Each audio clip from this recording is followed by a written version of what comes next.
ಕರೂರು ಮುಖ್ಯ ಅಂಚೆ ಕಚೇರಿಯ ಮುಂದೆ ಪಾಟಳಿ ಮಕ್ಕಳ ಕಚ್ಚಿಯ ಪರವಾಗಿ ಜಿಲ್ಲಾ ಕಾರ್ಯದರ್ಶಿ ಭಾಸ್ಕರನ್ ನೇತೃತ್ವದಲ್ಲಿ ವಿನ್ನಿಯಾರ್ಗಳಿಗೆ ಶೇಕಡಾ 10.5% ಮೀಸಲಾತಿ ಕಾನೂನುಗಳನ್ನು ಜಾರಿಗೆ ತರುವಂತೆ ಒತ್ತಾಯಿಸಿ ಪ್ರತಿಭಟನಾ ಪ್ರದರ್ಶನ ನಡೆಯಿತು. ಕರೂರು ಮುಖ್ಯ ಅಂಚೆ ಕಚೇರಿಯ ಮುಂದೆ ಜಿಲ್ಲಾ ಕಾರ್ಯದರ್ಶಿ ಭಾಸ್ಕರನ್ ನೇತೃತ್ವದಲ್ಲಿ ವಿನ್ನಿಯಾರ್ಗಳಿಗೆ ಶೇಕಡಾ 10.5% ಮೀಸಲಾತಿ ಕಾನೂನುಗಳನ್ನು ಜಾರಿಗೆ ತರುವಂತೆ ಮತ್ತು ಎಲ್ಲ ಜಾತಿಗಳಿಗೆ ಸೂಕ್ತ ಮೀಸಲಾತಿ ಒದಗಿಸುವಂತೆ ಒತ್ತಾಯಿಸಿ ಪ್ರತಿಭಟನಾ ಪ್ರದರ್ಶನ ನಡೆಯಿತು. ಈ ಪ್ರದರ್ಶನದಲ್ಲಿ 300ಕ್ಕೂ ಹೆಚ್ಚು ಮಹಿಳೆಯರು ಮತ್ತು ಪಕ್ಷದ ಕಾರ್ಯನಿರ್ವಾಹಕರು ಭಾಗವಹಿಸಿದ್ದರು.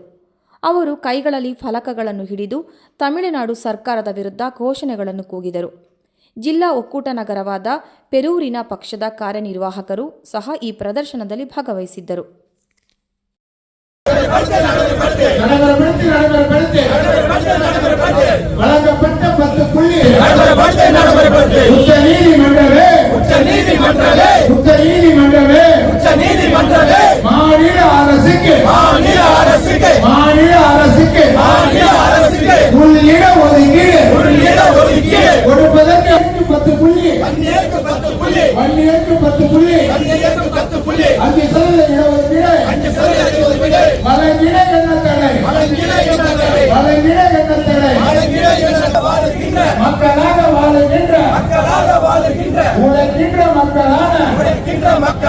விவசாய குடி மக்களான